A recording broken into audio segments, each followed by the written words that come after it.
from MLU headquarters in Philadelphia, this is Cleats and Cufflinks. Hello and welcome to Cleats and Cufflinks. I'm Nick Darling, and I am here today to try to discover if there is in fact an upper limit to the number of roads you can have on a podcast. I have, of course, Dusty, as always, and Jaime Rhodes joining us today, all the way from Rhode Island. That's coming right. down from the fine state of Rhode Island to join us on the podcast today. How are we all doing? Well, if you wanted a max number of roads, we could get our father in here. Well, we could get your wife in here too. So if we're adding roads She's a year professional, over year. though. I know. At this. She's too good at podcasting for us. She's too good at podcasting. She'd make us all look terrible. She let me on a podcast with Jaime also, maybe 2 weeks ago. Yeah. Oh, wait, so you guys have done We've done three one. roads. Well, 3 roads and a Wickner. 3 roads and a Wickner. right. Amy was also on that podcast. Yeah. There's a Wickner at the intersection of every 3 roads. They call it the general store. Is that what that's named for? I don't know. You go there at midnight. You trade your soul. You learn to play the blues. No, that's Wiccan. Oh, that's Wiccan. I it's can't so keep track. confusing. Yeah, it's very confusing. But anyway, so we got a full packed kind of podcasty thing today. We're going to talk to Jaime a little bit about the refereeing. Yes. Because this is what you do. This is In one this of the things I do. context. This is, yes. In this context. For the this MLU, that is what I do. In the small world that we're living in currently, Okay. You referee and pontificate, but more privately than your brother. Well, Hey now. no one's given me a podcast on which to pontificate regularly. You don't have a platform yet. This is what it is. Time will tell. Yeah, I'm excited about that. Then we also will talk about a little bit about beer cocktails. That's going to come up. Some broadcast news, and of course the elephant in the room. There's a big game. There's a game. The big game. The big game. The big game. We'll talk about the big game. Right now, though, first we're going to start with the fact that our glasses in front of us are empty. So we Not should take care even of that. half full. We want to thank, of course, our championship game sponsor, Weyerbacher Brewing Company. They are the official beer of the 2016 MLU Championship Game. And today we're going to be drinking Althea, which is a Belgian-style double ale brewed with plums. And, of course, I'm going to pass that to Dusty for the bottle copy I read. do like plums. This is a bit of a serious bottle copy read, so... Hey now. Althea is an ancient Greek name meaning healing. Weyerbacher donates a portion of the proceeds of each bottle of Althea to a fund that helps those in need to defray costs associated with breast cancer treatment. For more information on Althea and the cause, please visit our website, www.weyerbacher.com. Boom. So it's for a cause. For a cause. I like a beer for a cause. I like an altruistic beer. I also like unaltruistic beers. True. I don't try to limit. True. Yeah, I'm not enjoyment. having myself in, but so we're gonna open this up here. Hemming yourself in. Whoa, that was satisfying. Yes, that was.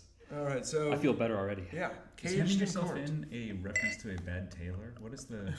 Is that, I think that's exactly what that is. When you use the term hemming yourself in, you're actually referring to sewing yourself into a garment, which is the most embarrassing thing that a tailor can do.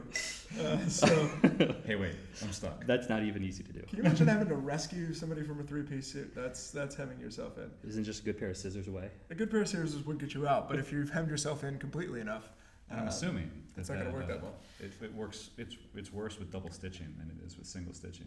Far, far worse. Sorry, that's a Hudsucker reference. Fantastic film. Going over even my own head. For kids. It's a frisbee reference. It's a frisbee reference. That's right. Yeah. Right at the end. So, Weyerbacher, cheers, by the way. Cheers to Weyerbacher. We're gonna Cheers. try the Althea here. 1, 2, 3. There we go. Definitely getting some of the dark fruits in there, some of the stone fruits. And a sweetie flavor. A little sweet flavor A in there. little sweet flavor in there. I like that. This is a delicious beer. Clearly a double. So those of you coming to the championship game, we're going to be serving this beer up in the VIP room. So VIP deal, actually pretty good this year. And this isn't just a sales plug, but it's going to be real hot. And the VIP... I'm a little concerned the about VIP that. area... The VIP area is going to be hot? No, that has air No, conditioning. That's going to be cool. That's sizzling. But we are going to be serving Althea up there, a bunch of other beers from Weyerbacher. I was there cool when they picked things. up some of them. Yeah, we got That's pretty cool. that last chance with apricot, which is pretty much gone in the world. But that's So it's going to your be last available. chance. It's your literally last chance IPA with apricot. Well, if they didn't put me on the sizzling field, I would definitely be in the VIP booth. Yeah, you're not gonna be allowed to have any of that. You got to be sharp Well, after the game. after the game. Sprint up into the VIP room. Gotta go. Change your shirt, rip off the rep clothing, reveal your normal clothes underneath. I'll be wearing a polo and some tan shorts. He's already planned. It's, apparently, this Wait a is what you want. second. I travel light. Yeah, but we're gonna have so we're gonna have beer up there. We're gonna have food up there, air conditioning up there. You get a disc with the ticket. You get a free Can you see the disc. field? You can see the field. It's only open till halftime, Okay. so you're gonna have to go out in the heat like everybody else at halftime. But you can see the field from there if you want to watch. It's not a great angle. It's not like a luxury box like we had at PPL, but it is a really nice room, and it's $75, and you get all that stuff included. So It's worth not it. bad. We only have a few left, but if anyone out there wants them, so get on that. It's gonna nail down exactly how many a few are. So like 3. No, I think it's like 10. I think we have like 10 left, but it's kind of a small room. So So you get one more group in there and just take the whole thing over. they If you could, buy all they could 10 own of it. them, They could own it. you're gonna be in Be the charge. whole thing. Yeah, you will own it, and you get to tell people what to do. And then, of course, everybody will get to have Weyerbacher beer at the after party over at City Tap House. One cool thing about that, I made a cocktail for this, which I sent over to Wait. City Tap House. You made the cocktail? Have you Yeah. actually made it yet? I did. Okay. I thought you relied on some sort of real professional to make the cocktail. No. I mean, I have some background in this area. Right. Well, you're a previous professional. I'm a little out of Yeah. I'm a little out of practice, so it took a lot of tries. During which I drank more wheat beer than I'm typically known to drink. So it's a wheat beer cocktail. It's using Weyerbacher's wheat beer, their Hefeweizen, and it's going to be it's going to have gin, lemon juice, Saint Germain, which is an elderflower liqueur, and a little bit of orange bitters. So when you messed up the first time, what did you do too much of? Too much Saint Germain, way too sweet. Okay. Way too sweet. Second time, not enough Saint Germain. A little too sour. Third time, Baby Bear, just right. Nice. Right in the middle. It's perfect. So the cool thing about it is I asked on Twitter and on Facebook for naming ideas for this. I recall that. I got somehow. I got a lot, as you might suspect, but I'm going to read a few of my favorites. Trey's untucked shirt. It's Like a that reference he to Trey Katzenbach. Has to wear untucked shirt. We force him to wear untucked shirts in the MLU. I'm Which concerned that means that the drink doesn't exist anymore. Yeah, it's no longer there. It's already out. It's already gone. That's what we'll call it when it's out. The Dangerous Play goes right along with Hospital Pass. Yeah, Dangerous Play seems a little bit in bad taste. Topical. Yeah, Topical. and also topical. We'll get to that. This one's a little on the nose from Patrick Deviney. Nick Darling's anxiety potion. So it was easier to make the last one than it was to make the first one. Yeah, exactly. Anxiety's dropping. It's tailing off. I liked these ones. I really like. I like the Up Call. I thought that was pretty good. That's not bad. Was that from clever. Upcall Ultimate? I don't remember who sent that one. I didn't make a note of that. I also like the Lazy Heckle. That's from Flav. But I think she's kind of insulting your mixology skills there. Oh yeah, no. It's clearly would be a self-deprecating name for the drink, and not without merit. Lefty Handler. I don't really get that one. I don't know either. Who was that? Was I think that was Glenn. Glenn Poole? Glenn Poole in with Lefty Maybe that's Handler. why I don't really get it. Oh, Yeah, he's too complicated for you. Nobody understands him but his Roman. nobody understands him. And then Dusty. Unfortunately, you have my favorite so far, which I didn't.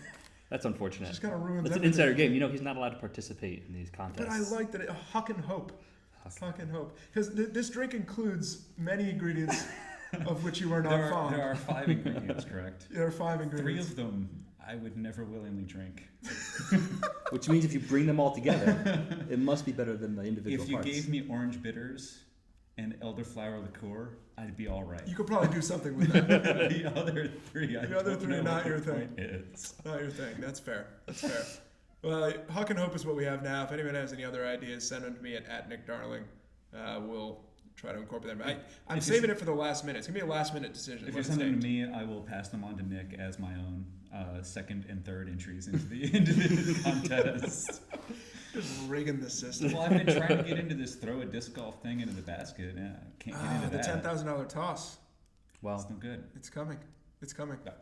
I Not like for watching you. it It's every not year. coming for you. You don't get to do it. I think you should sit Can I next to practice it. beforehand?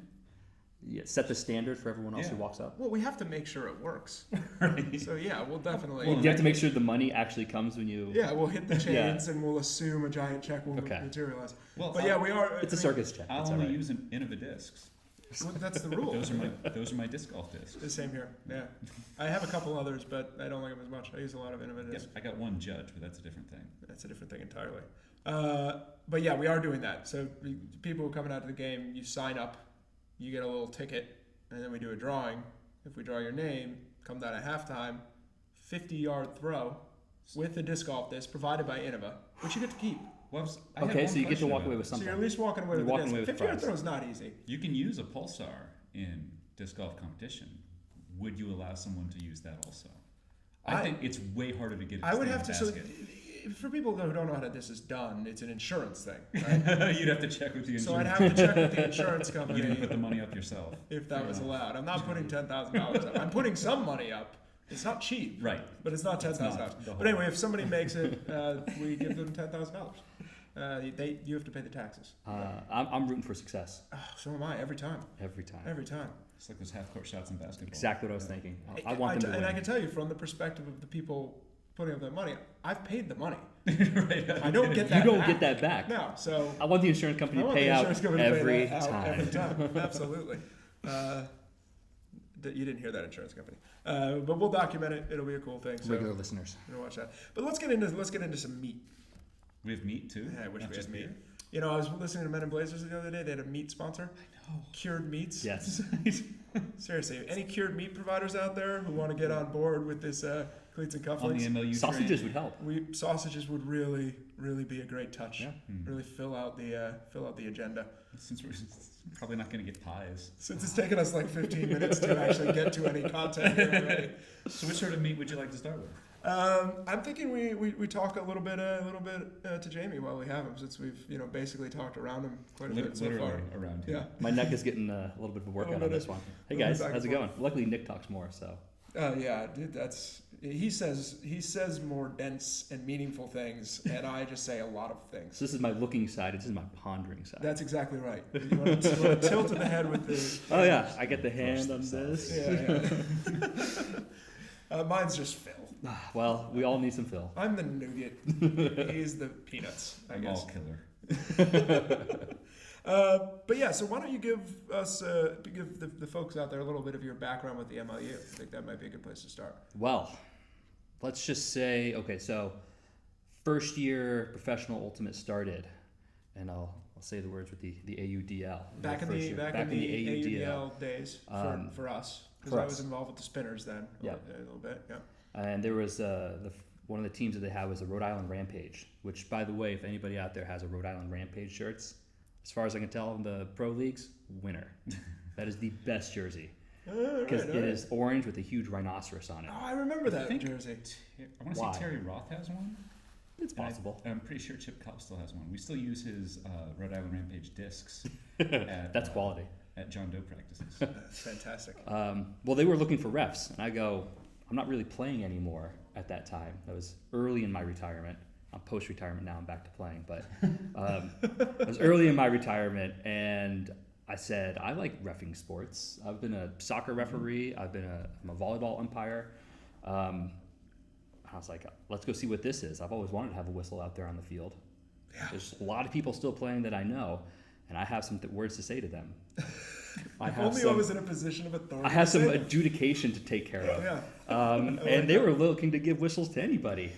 I was one of those guys. Very good. So I had the privilege of reffing the very first AUDL game, the Constitution versus the Rhode Island Rampage. And this is 2013, right? This is 2013. This is some time ago. This is- Wait, 2012. Yeah, 2012. 2012, because the first Correct. MLU season was And 2013. it was in So East Providence, 2012. Rhode Island, the home of the Townies. Home of the. Wait. Is that Yep. is that real? Oh yeah, it's on the pole that they have in the end zone, the field goal pole. That's right. It's wrapped in a foam padding that says Townies right down the middle. That's amazing. That's quality. Okay. In case you didn't know what East Providence is, I'm a huge fan of East Providence now you know. If you get me a Townies shirt, if you could find me one of those.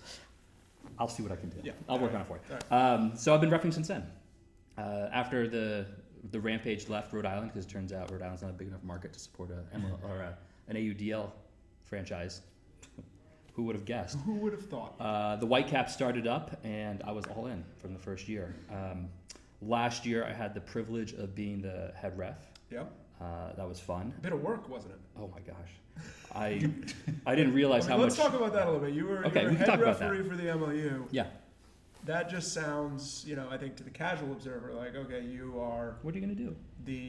the referee that we use your name when we're cursing referees. Yes. Um, I like to be the figurehead. the which gets figurehead, cursed. yeah, but it's not really a figurehead job.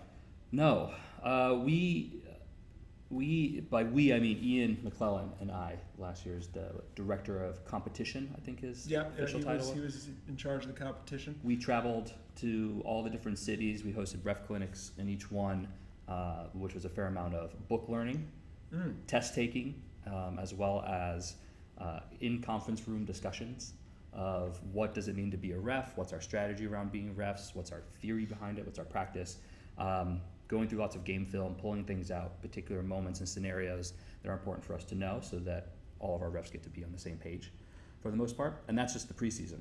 Yeah. It's also making sure that all of our markets are recruiting enough refs, training them as best as possible. It's a challenge. It's not like there's a giant pool of ultimate frisbee referees out there. It's not to like pull from. not like in soccer where like I started reffing soccer when I was 15, doing U12 games, and you keep working up and you build your repertoire of experience and you work your way up a ladder.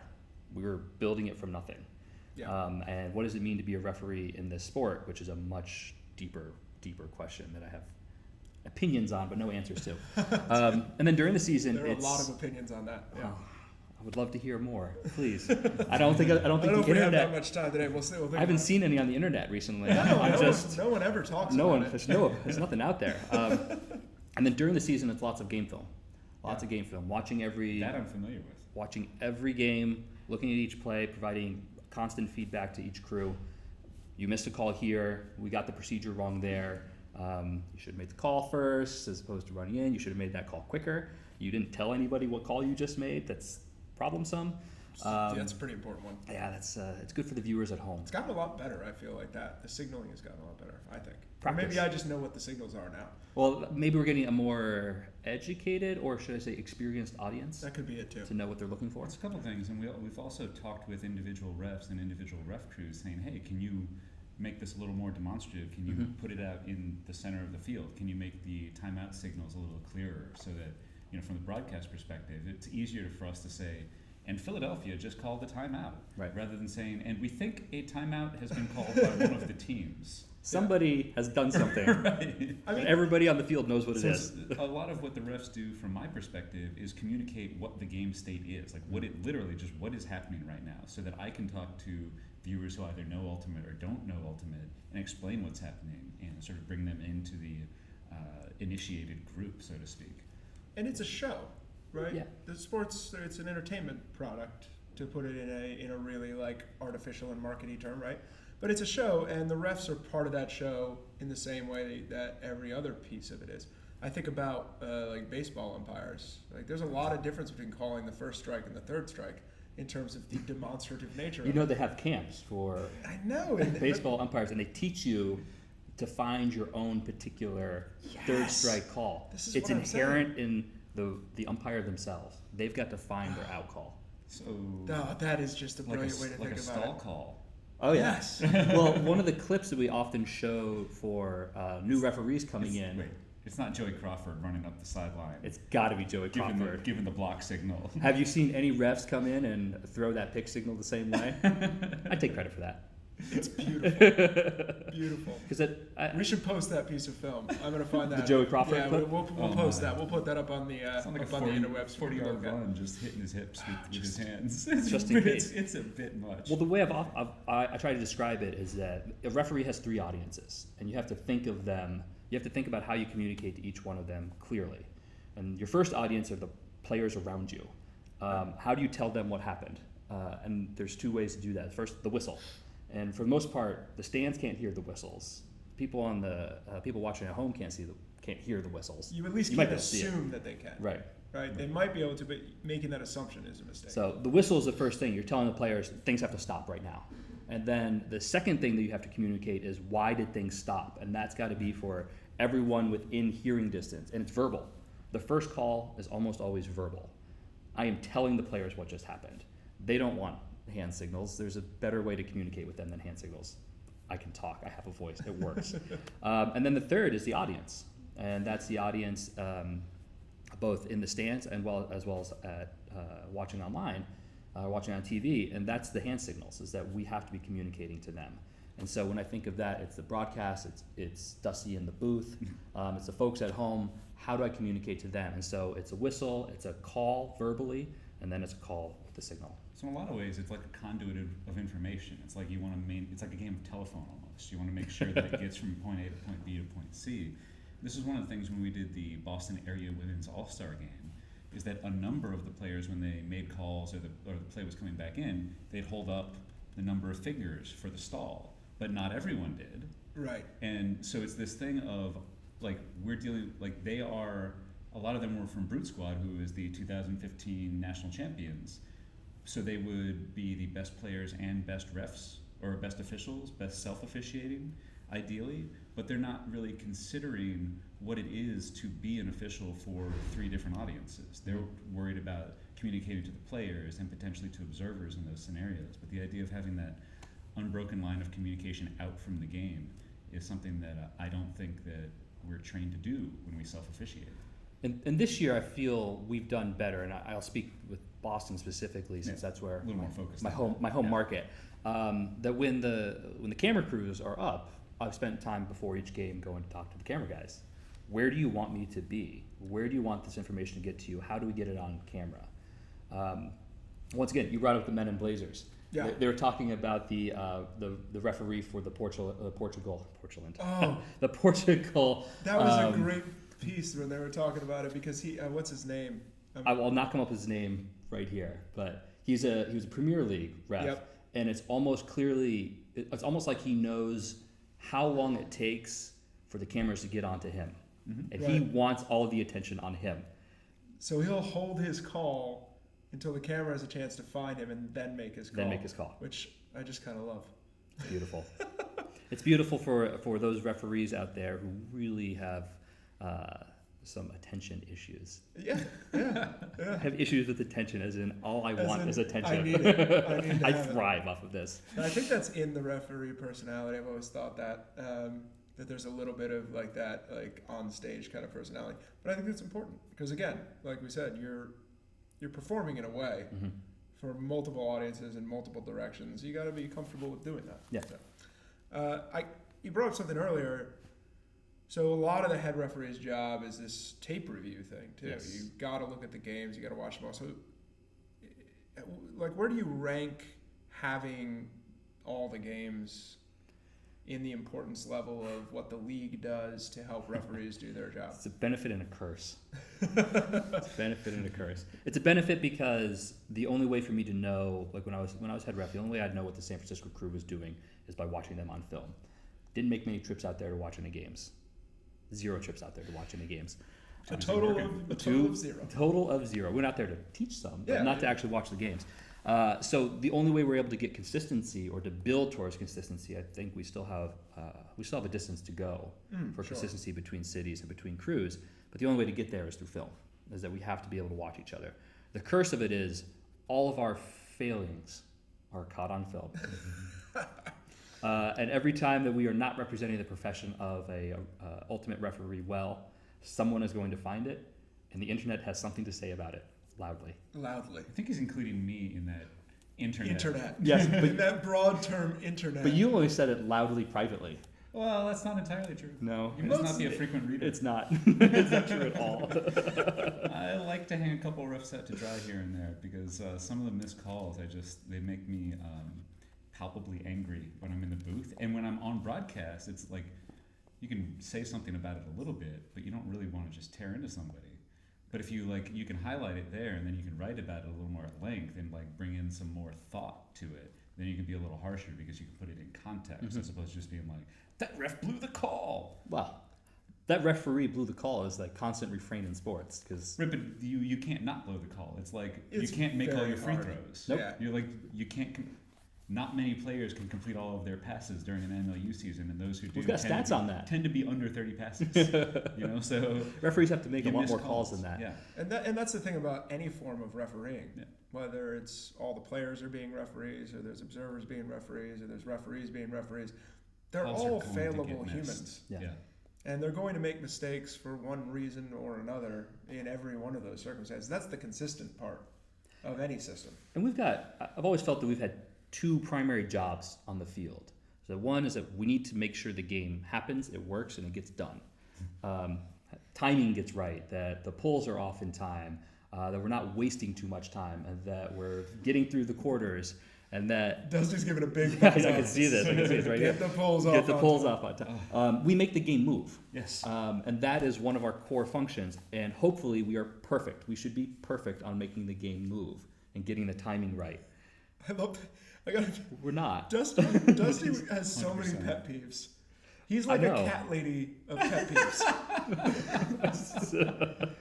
Just peeves galore. I don't know how he They lives in that. keep, they I keep, think they between keep the coming and keep showing up Between and the last 2 living weeks, in you my called me a house. blithering idiot and a cat lady of pet peeves. Cat lady of pet peeves and a bloody idiot. Yeah, our relationship is really taking a turn down. I'm sorry, I'm sitting between this.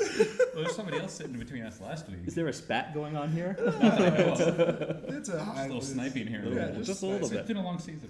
It has. We've talked a lot. Well, And anyway, during Anyway, the season- sorry for yeah, interrupting. going But on. during the season, we talk about Ultimate all the time. When it's not during the season, we can talk about stuff like basketball. Yeah, we'll get back to basketball. Don't worry. Talk more about basketball. Freeze him up.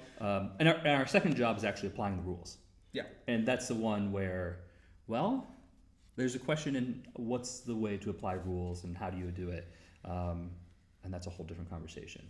But in one area, I think we should be perfect. And in the other area is very subject to Yeah, I mean, there's a trial and error element to this too. Trial and ale. trial. Hey, I like that. I'll drink to that. There's a trial and error element to it too, where a lot of things are getting learned and tested, and it's not just the way the rule's written, but also the way it's interpreted and applied. And I think that it takes time. And you said we don't have consistency yet because we don't. Right. But we're getting closer. Getting closer. We don't have the right rule set yet, to be honest. We know that. It's going to take. I mean, the NFL doesn't have the right rule set yet, and they've been around for. They keep changing the rules in They ways change that them are all the time, and sometimes in really bizarre ways. very- And new ones come up all the time that I didn't know. And It's not just the NFL. It's every major sporting organization reviews their rules on an annual basis for the most part. They Yeah. have proposals. They have a method of changing rules here and there. And one of the things that I like about the MLU is that we have actually changed some rules in Ultimate to see how they work, as opposed to not to specifically be like, "Hey, USAU, what up?" But there are some things that just don't get tried because it's like moving this thing that it's like it has been existing in such a similar state for a long enough time that it's harder to change. And I hope that throughout the MLU process and the AUDL as well, that we're pointing the way forward within the rule sets of Ultimate, so we can refine it down from this thing that we started with. And in fairness, that we're built for that kind of Right. thing, and It's totally different USAU organizations. in its best sense is a bottom-up organization, Right. meaning that the player members are the driving force behind any policy change, or that's the way it should be interpreted. It doesn't always work that way, but that's the idea. And it makes the Whereas rules committees. We are literally straight up, top down. We can change anything. We can change something tomorrow. You want to change something? What do you want to change for the game? Don't ask that question. We won't. It's unfair, but we could do that. Right. And that's the idea. Is we have I think an ability, but also a responsibility to be testing things and trying things and finding what kind of the best things that can be done, and then hopefully, the stuff that works that can get adopted in more areas. And I've had the privilege of sitting on the rules committee the past, Yeah, I guess, 3 cycles. I have some bones to pick with you. You should. It's always an interesting debate and conversation when a couple of refs, a couple of players, and coaches get together and say, let's just. I'd love to sit in that room. Well, I wish we actually got in a room as opposed I think to the room conference will calls. help. I think we may need to make a room happen. The way our rules stuff works is we have a rules committee. They create a set of recommendations and then that comes to the executive committee, and we make final decisions on what happens. And some stuff we've there are occasionally things that we've been get shot down. Oh my goodness.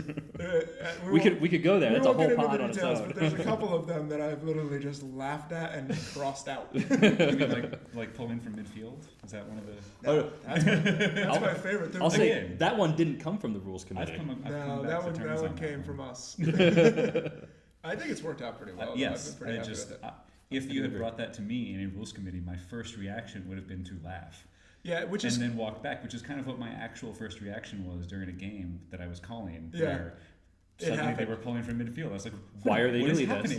happening? I think too that's important though, and that's why we're built the way we are, because there are some things that should have everybody's input and should be effective, but some things will never move that way. Mm-hmm. And if you want to do stuff that's revolutionary, or you want to do stuff that is maybe important to a different aspect of the game that players can't necessarily see, or coaches, something that has to do with the way the brand represents itself on TV or to sponsors, or something like that, you need input and power lying in a place that can make that happen. Right. And so there's been times when we bypassed the rule committee to do something because we thought it was worth trying. The half-field rule is a good example of that. So we mentioned video review, and one of the things that I'll mention in response to that is that it's not. There's one of the things that I learned communicating with you while you were head reffing is that it's not always about the call being missed. It's about the procedure. Yeah. And you mentioned that and sort of the positioning of the refs, and I think that's really important in the way that people sort of react to refs' calls. Is they have to understand that they're going to miss calls, but the key is, are they doing the correct thing to get the best chance of making the call correctly? And I learned that from talking to you, and I thought that was really useful generally. I wish more people sort of understood how difficult the reffing job is, because I would never, ever do that job. It's not ever. Well, that's one of the interesting aspects that we get to have with the amount of film that we have available, is that just as often as we're saying that wasn't a good call and that was a good call, is were you in the right place? Yeah. And how did you get yourself in that place? And so if you are making the call, you may have made the worst call ever, but did you make the call well? And did you clearly communicate a bad call to everybody and get the game started after the bad call? So you did the first part right. You keep the game moving. You got the game moving. You did that perfectly. That was great. Now we can go back and talk whether that was in fact a foul. Right. But at least you did everything afterwards. Because once again, the game will play itself out. And our goal is to make sure that we get the game to play itself out. And we're not inhibiting that, but we are part of it. Yeah. So for this game coming up this weekend, This game. you guys have The big game. assembled The big game? Are we talking about the big game? We are talking about Big the big one. game. Yeah, I love the big game. So you guys have assembled an all-star ref crew. Yeah. What's that going to be like? Well, I will get to work for the first time with a number of people that I've only sat in classrooms with, which will be nice. We've already had discussions amongst ourselves, individually, not individually, collectively, of okay, what are some of the differences between how our procedure may have been in one city versus the procedure in another city, and we have to get on the same page. We have to commit to we're doing it this way. Yeah. And since so much of our time is actually focused on the timing of the game and to make sure the timing of the game works, that's actually a big part of our job, is to make sure that we're doing that effectively. And I think this is also the opportunity for a cross-pollination of we've been doing it this way in Vancouver, we've been doing it this way in Boston. Never thought about doing it that way. That's really interesting. Let's figure out why we're doing that, and I will have build out the experience of multiple experienced refs. Mm-hmm. But on the idea of how are we making calls, or what calls are we making, let's just go that way. We should already all be on the same page. We're That all should be going through consistent. Yeah. the same film review. And we've all had the same feedback from the head ref this year, Steve Kreider out of DC. Steve has done a very thorough job. Yes. I will note. I get a lot of emails that are very long. He's verbose. Read them all. Read each one of those words. He's verbose. There are meanings inside each one. Yeah. He locks it up. I mean, it's cool. We're flying refs in from the West Coast. I just like the. I think that one of the things that I like about it, and this is from like a wider perspective, is that being able to bring refs in to work together is going to make the reffing stronger on both coasts by having that kind of combined experience. It's less about the kind of quality it brings to this specific game for me, Right. which will be good, but more about the fact that we're now like letting people get in the same place, get on the same page, and hopefully will improve consistency as those people go back to their crews in their various cities. And also, as I think Steve put in one of the articles that came out that was published on the MLU site yesterday, is that it's an honor to work the game, and it's something that each one of the refs, when the postseason comes along, refs in each city are going, do I get to work one of the games this year? I know it's a home game over in Philadelphia, or I know it's a home game in Boston, but we want to work that game But too. I could get that. I can do that. Yeah. So it's a point of pride to say that we've worked these games, and unfortunately, I've not been able to work a championship game. Last year on the championship game, my daughter was born, so I totally missed the game. Stupid babies. Getting in the way of everything. Oh, Lucy, one day you'll listen to this. You will hear me curse you. So I haven't got a chance to work. I've worked a number of the East Coast playoff games over the years. Because they keep being in Boston. Yeah, that has. I don't know anything about that. I know nothing. But even in some of those games, we've been able to bring in a mixed crew between like half Boston, half New York, half Boston, half Philly, and try to bring people together to do some of that cross-pollination. But as well, each one of the crews over the course of the years has developed its own identity. And there's a family feel or collegial feel between each one of the crews. And I think that's important. We've had a lot of consistency with the coordinating officials in each city, and that's helped build a identity for each city. Yeah, and I think it's so important. And you bring up that it's an honor to come do the game. I thought about that today. I was filling out the sort of press credentials that we're giving out for the game. So we have a couple newspapers coming, things like that. But on that press list is also Ulti-Photos. So Ulti-Photos does all of our photography. And they send 2 photographers to every game, and they cover the games really well, do a beautiful job for us, right? Everybody's seen our photography. It's cool. It's wonderful. There's that same feeling, I think, in covering the championship game, because I think there's like 8 photographers from Multi-Photos coming to this game. Like, there are going to be cameramen everywhere. We're not on professional sports level where it seems like you guys are literally all taking the same shot. It's a ring.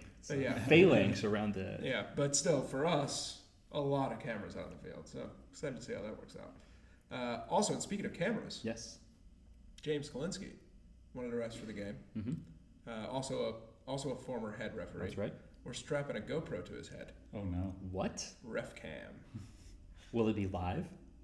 So I think I can do it as a separate live feed, but I think it would be pretty unwatchable. I would imagine so. You could put it right up into the broadcast booth. I'd like to see that. Just send it up to you. What I'm You excited might get a about. little car sick watching that. What I'm excited about is if he has to ever make a controversial in or out call, and we're going to have the clearest document of evidence of exactly what he saw. I don't know if he knows that's what I'm excited about. This is trouble. Because he emailed me to ask me, can I wear a GoPro? I was like, I've been trying to get someone to do this forever. So yeah, that's Talk about pioneering new things at the MLU. pioneering new things. Ref cam. The ref cam. We tried ref cam one time before. It was at a DC game when you were GMing down in DC. Yeah. But we did one of the chest mount things, and it turns out that we are not like RoboCop. Our chest is not always pointed where our eyes are pointed. So rarely did we see any of the anything whatsoever. Now that you mentioned the dark days when I was a GM, that reminds me, I did actually ref a game, technically. Really? The first time we went up to Boston, I had to operate the clock. That's right. And that's right. He was conscripted as a scoreboard operator. So when they were like, oh yeah, and we have this earpiece so you can communicate to the guy down on the field, they were like, oh, he's the ref out there. I was like, oh, right. They're like, you think you'll be able to talk to him? I was like, no, I'm related to him. No. Like, wait, that's your... we can't talk during games. That's not going to go well. So there was, he's giving hand signals about what the clock is supposed to be set at, and like, did you actually use the earpiece? I was like, no, I can tell what he's thinking from here. Without having to communicate to me. There's a connection on this one. So I was press ganged into reffing once, but it wasn't a real on-field. Not an on-field ref, but still. I've press ganged a number of scoreboard operators over the years. This is the You thing did that this year at Boston, in fact. One of our games, yeah. Yeah. Poor intern. She was afraid that you were going to yell at her at halftime. I did not yell at her. No, I was very... As you were walking up to talk to her, she was visibly like tighten up. She's like, is he going to yell at me? It's like, no, he's not going to yell at me. I am sure of it. She's like, how do you know? He's my brother. He's not going to yell at me. But you'll be fine. All the future games, she asked if she could work the clock again. You were very encouraging, Wow. and appropriately so. Well, you don't yell at people that are doing you a solid favor. It's not the way. That's not the way good things get done. This is life lessons. This is totally a life lesson. I like this. Well, So what else are we looking forward to in this game? yeah, so we're Anyway, clearly, I just want to outside put of the this out. referee. We are clearly committed to a long podcast here today. That's okay. It's already happened. It's okay when you have several roads to go down. I'm sorry. It's just the puns are on this. How many roads? How many roads? Must have. I think that's what I just tweeted before this, right? How many roads must a man endure? But yeah, this is the next question. Like, okay, you're roughing the game, Got that. you know, and we know this is a cool thing. You know, a bunch of refs coming in, going to do exciting thing. Big game, big stage, But big crowd. our listeners are going to be watching it, They're going to be watching. and not me. Not you generally, but they're going to be listening to Dusty. While I'm watching it, they're going to be While listening to you're me watching watching it. That's Very, right. very meta. We added another layer too. The stats guys put in a little. So if you watch it, if you're watching MLU live this time, and you watch it in the player on the site, there's a little sidebar that will have a score ticker, which will give you like all of the information of what's going on in the game as it happens, and then the box score below. The score ticker there will update automatically. The box score won't because it makes Dusty angry. That's not quite accurate. It's just We can go into it's it technical. reorganizes itself when It's it updates. Is technical. the issue. So Yeah, I can't find what just happened. Yeah, we can't figure out how to fix that. But it's a really cool thing. So we're adding layers of sort of meta watching to this. The Twitter stream will be going here. You can literally just surround yourself in this game, and at the core of it will be You're almost making Dusty it. Rhodes' voice. You're almost making it better to be at home. I was thinking the core of it was going to be the no. sport on the field. Being there live is going to be amazing for this game. I'm Franklin Field. I'm very excited. So Franklin Field is massive. It's really big. And I was trying to we figure out if are you were gonna say not massive or going huge. to dent that massiveness. We're going to have a lot of people at this game. I'm confident in that. But it is a 60,000 seat stadium. And so you'd think to yourself, it's going to feel cavernous, it's going to feel empty. But the interesting thing about the way that stadium is built is a few thousand people are so loud. That Yeah, stadium there's is an one of echo. the loudest places I've been. First year AUDL. Not to Were go you back at into one of those history. games? It was the Eastern Conference Finals. Was the Rhode Island Rampage Yeah. versus the Philadelphia I was Spinners. there. Also at that game. Yeah, there were. There might have been Maybe 1,500, 1,200, 2,000? something around there. Yeah. Yeah, it was loud. Yeah. It was intimidating. It's so loud. And that was when we first started thinking about going back to refereeing. We started thinking, like, even if you were doing this as a self-officiated game, you would have problems. Because the people on the field couldn't hear the whistle, Right. let alone hear somebody yell pick or yell foul or whatever other thing was going on. Like, this would be actually difficult People would outside of your opinion on self-officiation, which would be hard. And we only have 1,200 people here. Imagine if we had 10,000. How would you possibly do it? Well, it brings up the question of what the USAU has done with observers in the U.S. Open and the. I think a lot of what they've done is very smart. Yeah. Like it's adding that sort of game control and like making it palatable for non-Ites. I like it. And I think allows players for seem to like it communication too. Players seem to like it too because you know what's going on. In the game. What's happening in the game? In the game itself. So yeah, let's talk about the game a little bit because we know what our roles are. Yeah. You're refereeing on the field. You're calling the game. I'm schmoozing in the air conditioning. We all know what our roles Sweet. are. Can't wait till you get kicked out of that halfway through. It's just gonna please me. in This my guy, suit? this guy can't be in here. For half the game, I'm freezing in the air conditioning. For the second half, I'm sweating In the stands with the rest of us. just terribly. Yeah. I'm told. Enjoy the hoi polloi. Yeah. I'm gonna feel all right. So then, so we've each got our sort of professional hats that we're going to be wearing during this game. Or at least yours seems semi-professional. And, or I don't know, or it depends on which kind of hat you wear, I suppose. I A need bowler? hat. I should get a hat. I can't get hats. My head's too big. Fact. Yeah. I just can't even buy a hat. Unfortunate. Yeah. I have like those baseball hats that have the little clippies in the back, you know, and There's not a I clip wear big them enough. to play golf, and then you have to like tape them together. I was going to say safety pin them. Yeah. You know how they have those collar extenders? I need those for hats. So we've got that part of it, but we've also, we've also all each played Ultimate at a reasonably high level. Yeah. And we've been around Ultimate for a while. So, what are we looking forward to in this game?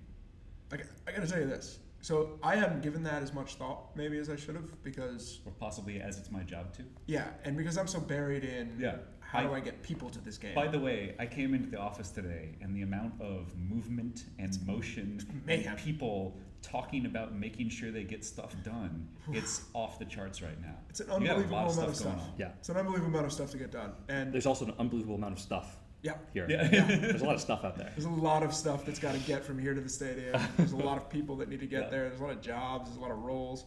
The staff has been amazing. Like getting all that together is fantastic. And then we're promoting too. So I take part in some of the promotion. And this is relevant to your question. So I'm out and I'm going around to businesses in our area and saying, hey, I want you guys to come out to the game, inviting people to the game, leaving a couple tickets, just to get people who've never heard of us or don't know us out to the game. And we'll, over the course of these, 4 or 5 days leading up to game, we will do that thousands of times with everybody here that's on staff. And, I have plenty to do. But it's good to get out and do that because as I got out and did it, people are asking about the game and I start to tell them about these two teams that are going to be playing. Yeah. And then I start to get excited because, oh my God, these two teams are really good. Yeah. This is going to be a phenomenal game. And really athletic game, two clashing styles. I am excited about so many elements of this game. And I got even more excited because I was doing a news segment this morning on PHL 17, and then we went over to Fox 29. So we did 2 news segments this morning. I got up at, by the way, if I'm a little punchy, I got up at 3:45 this morning. That's early even by my standards. So that I could get ready and be out, and I'd pick up stuff here and get out to the PHL 17 shoot by 5. Or 5:15. So we did all that, and I'm hanging out with so Matt Esser's there, and he's talking about playing against Cody Bjorklund, and I'm like, I got all fanboyish. I'm like, that's going to be amazing. So super excited about this game from my perspective, not in any detail, but broadly, the matchups in this game are just going to be fantastic. What about you? I mean, you're kind of familiar with the spinners. Yeah. Ooh, he has to walk a cautious line here. Sure. I am. I will. Sure. I just I don't mean like things that you're looking forward to reffing or what. I mean specifically aside from that. I'm looking forward to banding that. So I've had the pleasure of actually reffing both teams. Right.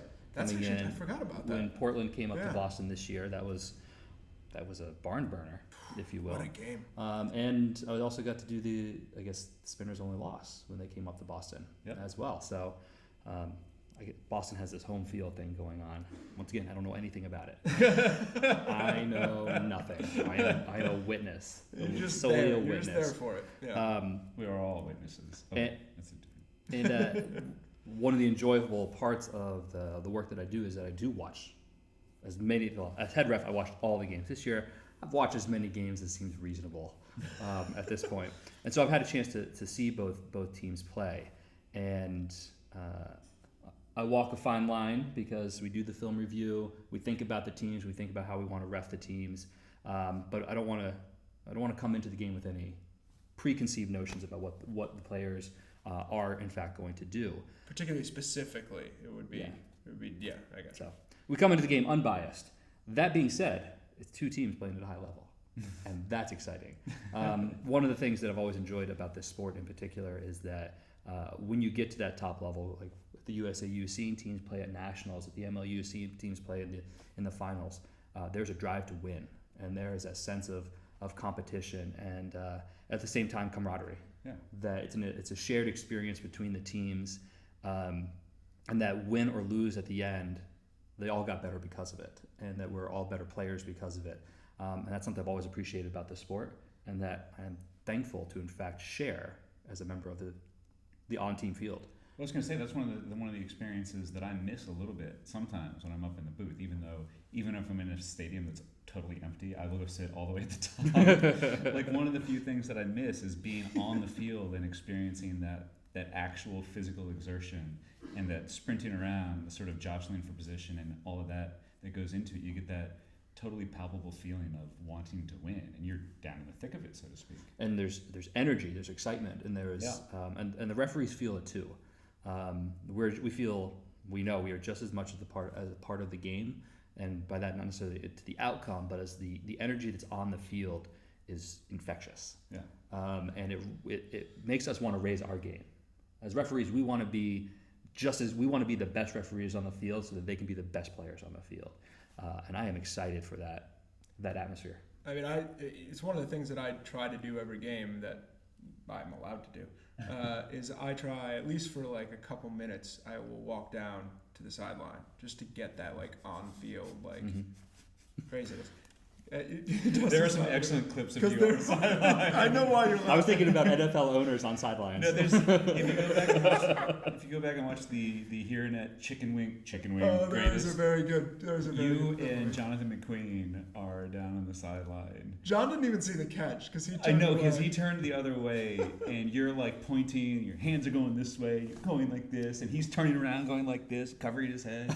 It's fantastic. And I think it's funny. Those who know me know that most of my reactions are based on what kind of highlight I'm going to get out of it. I can't This help one was it. good to have the end in mind. I'm super media focused. I can't help it. So I saw that one. I was like, this could be something. It isn't. It is. That is the line that went through my head. So one of the things that builds on this sort of energy is that I'm excited that for better or worse, as unfair as it may seem to Portland, they're going to be playing in Philadelphia against the Spinners, right? Mm-hmm. So what kind of fans are going to show up? What kind of enthusiasm are we going to get pumped into the field from the stands? What sort of things are we going to hear shouted from the stands? And I've heard some things shouted at you up in Boston. I've never heard anything shouted from the stands. It was Portland. Yeah. But I hear I have fans from Portland. Yeah, big fans in Portland. But just the idea that we'll get that full engagement of this is a meaningful game for both teams. The fans know it's meaningful. They're invested in it. We've been wirebockering them from before the game, and they'll be going into it after the game as well. There's the thing right down the street at City Tap House, I believe. City Tap House, which is going to be awesome. Yeah, and both teams are out there every time. And this will be the first year that I'll be able to go to the after championship. Is this the first year? Yeah, I have not made it to any of the others. Sometimes you have me working afterwards. Well, I try. Sometimes I have other places to go.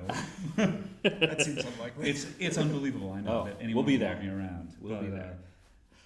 It's that, and it's the one thing I'll say about both these teams is they play aggressive defense. Yeah. And they go after the disc, and they want to score immediately after the turn happens, and that leads to runs. It leads to pressure on offenses throughout the game. It leads to second-string offenses being put out against first-string defenses, where you get to sort of build that momentum as a team.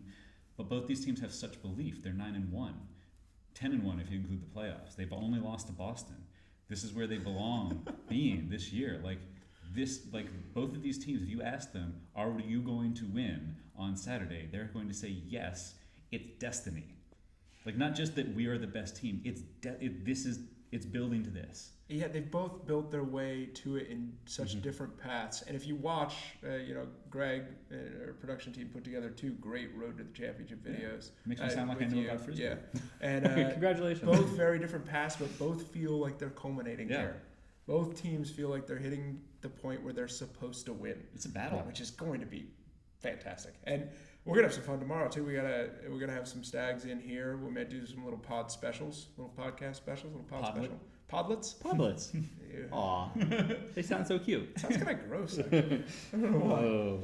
Podlet. Had to go there. But we're gonna do some little pod specials with them. It's gonna be very cool. I'm gonna do, because we're getting down to the end of our time here. We don't have time to analyze this game deeply. We also can't because we have a referee here who. I don't know anything about that. We just have to listen. I don't even think he's allowed to listen. Wait, I always listen to the pod. When we leave here, I'm not allowed to talk to him about the game. No, you're not allowed to say anything to him. This is gonna be a quiet car ride. I don't want you influencing him. I don't want to influence it, other than for him to be the great ref that he is. The great ref that He wants to mine my brain. Yeah, that's actually what it is about. But a couple little detail things. One I wanted to bring up is the broadcasting, which is particularly for Dusty. We just announced it finally, but we expanded our deal with Comcast for this, and so we've done this deal with Comcast in Philly in the Mid-Atlantic where we rebroadcast some of our games. We've also done a couple in the Pacific Northwest over the last 3 years. But this championship game is going to get rebroadcast anywhere from a week to several weeks after the game in Philly, DC, Boston, San Francisco Bay Area, the whole Bay Area, the Northwest, which is Portland and Seattle, and oddly enough in Chicago. So Comcast, Big frisbee market. It is a big frisbee market. So Comcast RSNs are picking it up in all those markets. It's going to something like 28 million homes. We're not expecting all of them to watch it, but even a percentage of that would be really, really swell. So I'm going to the Heartland, baby. We're really excited about that. We're really grateful to Comcast for giving us this opportunity. We've worked with them for 3 years, and the Comcast here locally has really embraced what we're doing.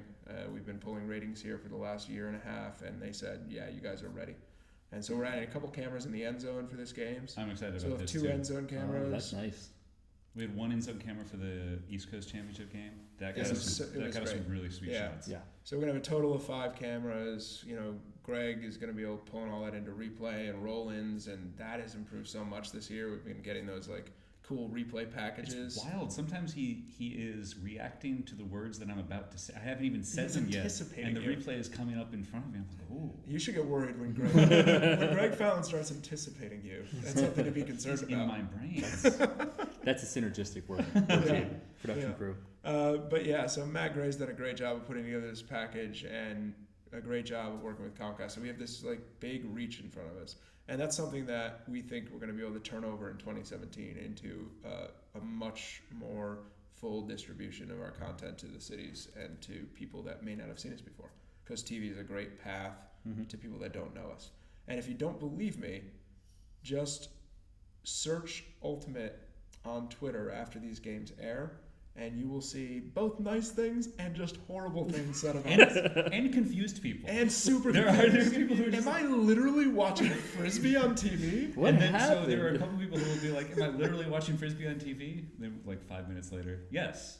And I don't think I'm going to stop. That's the moment that you're looking for. It's like, oh, Yeah. we're putting on a thing here that people will actually sit down and watch. And we've proven that in Philly. We've built an audience here. We pull a consistent rating, which when we first talked to Comcast, they said, if you pull any kind of rating ever, we would be really surprised. And so now we got a consistent thing, and it's been great. And thanks to them for trusting us. So Shout out to Comcast. But other than that, we have a huge game in 2 days. Yeah. And so if you still haven't gotten your tickets to the game, and you can, There's 60,000 There's a tickets few available. 56,000, 57, 58, something like that. There's a few remaining. One side of the stadium is getting some construction done. So we're actually down probably to 30,000 seats. So get in now. No problem. But VIP tickets running short. But you go to MLUTix.com. You can get tickets to the game. You can, of course, get me at Nic Darling, Nic Darling, at Dust Tweeter, DUSTWEETR. At J Rhodes 97. J Rhodes 97. That's an RHODES. That's correct. 97. You can get us all on Twitter with any questions. If you have ref questions there. I've gotten some over the year. Oh, I would Years. imagine you have. Years. All of them very positive, I'm sure. Without a doubt. Yeah.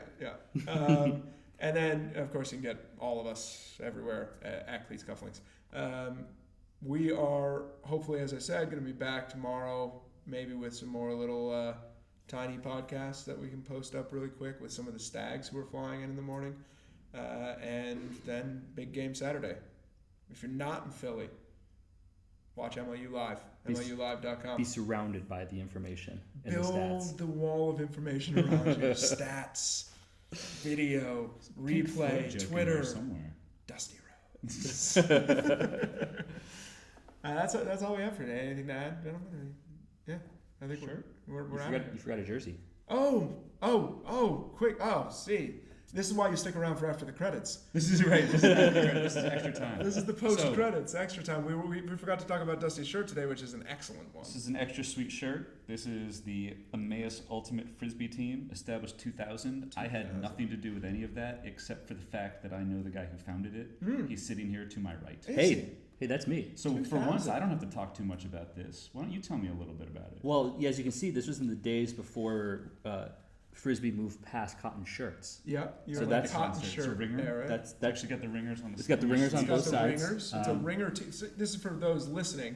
Yeah. We got a ringer T-shirt here. Green rings. It's Ring actually rings. Portland Stags colors, more or less. It Very is much so. Portland Stags colors. So this was my high school Frisbee team. I was this must have been my sophomore, junior year of high school. I can't quite remember in there. And I was fed up with playing soccer. So I started a Frisbee This team. was your switch. This was my switch. All right. And Dusty kept dragging me out to Lehigh University to play during the summer. We're playing pickup. Josh Mullen, Josh Mullins still playing. still playing. Ring of Fire. That's right. And we would go out there and play. And I said, you know what? I think I want to make a team.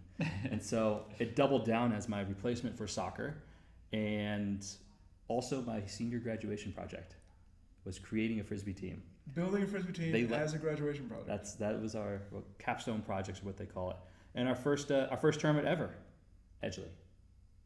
Edgeley Field. It all Fair comes enough. full circle to It the all It past. truly does. It We truly We does. circled around. Shout out to Pata. Thank you, Pata. You thank you, Pata. started my ultimate career more than 16 seasons ago.